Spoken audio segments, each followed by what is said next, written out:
run from it. That's when it arrives all of a sudden. And now it's here. Or should I say, I am.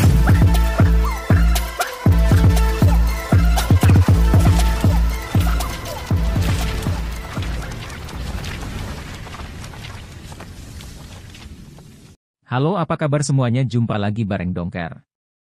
Kali ini kita akan membahas tentang 6 karakter Kimetsu no Yaiba yang paling berjasa saat melawan Muzan. Tapi sebelum itu, bantu dulu channel ini dengan cara klik tombol subscribe agar channel ini bisa mencapai 1000 subscriber. Jika sudah, mari kita lanjut ke pembahasannya.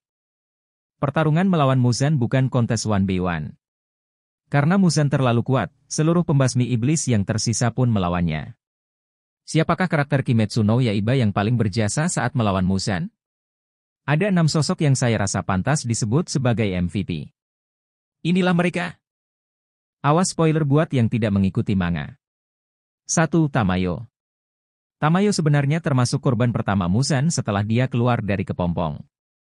Namun ternyata justru dia kandidat kuat MVP pertarungan melawan Muzan. Pada akhirnya, yang memperlambat Muzan bukan teknik Hinokami Kagura.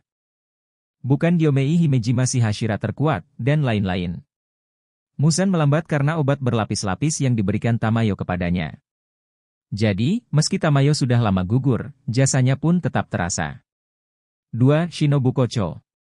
Shinobu bahkan tidak sempat melawan Muzan. Dia sudah mati duluan oleh Doma.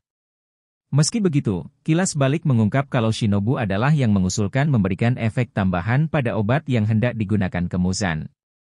Pada akhirnya, kerja sama Shinobu dan Tamayo yang memberi peluang Tanjiro dan yang lain untuk melawan Muzan. Kalau tidak, mereka bisa mati duluan. Muzan saja merasakan gerakannya lebih lamban dari seharusnya akibat efek penuaan dari obat yang dikembangkan Tamayo dan Shinobu. 3. Chachamaru.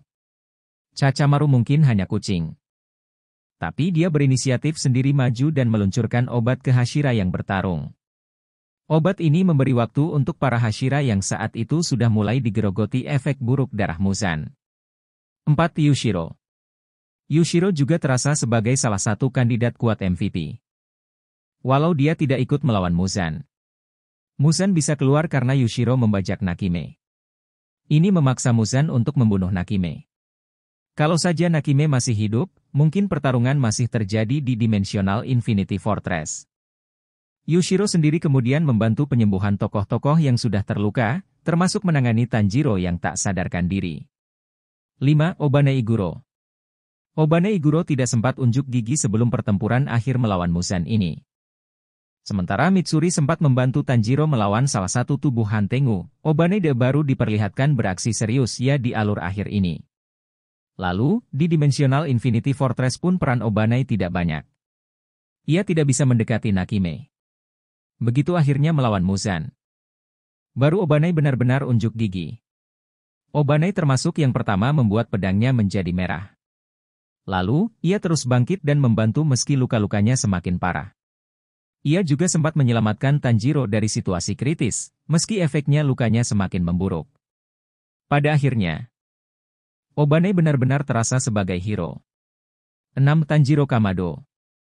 Saat pembasmi iblis lain telah dijatuhkan Muzan, Tanjiro sempat menahan pria itu dalam duel 1 lawan 1. Itu membantu mengulur waktu, hingga Obane dan yang lain kemudian dapat bangkit menolong Tanjiro juga. Bantuan terbesar Tanjiro terutama di akhir. Saat Muzan sudah mencoba kabur, Tanjiro tiba-tiba menyerangnya. Ini membuat tubuh Muzan terangkat dan dia terkena sinar matahari. Tentu saja, itu kemudian membuat Tanjiro malah sempat bisa dijadikan iblis juga.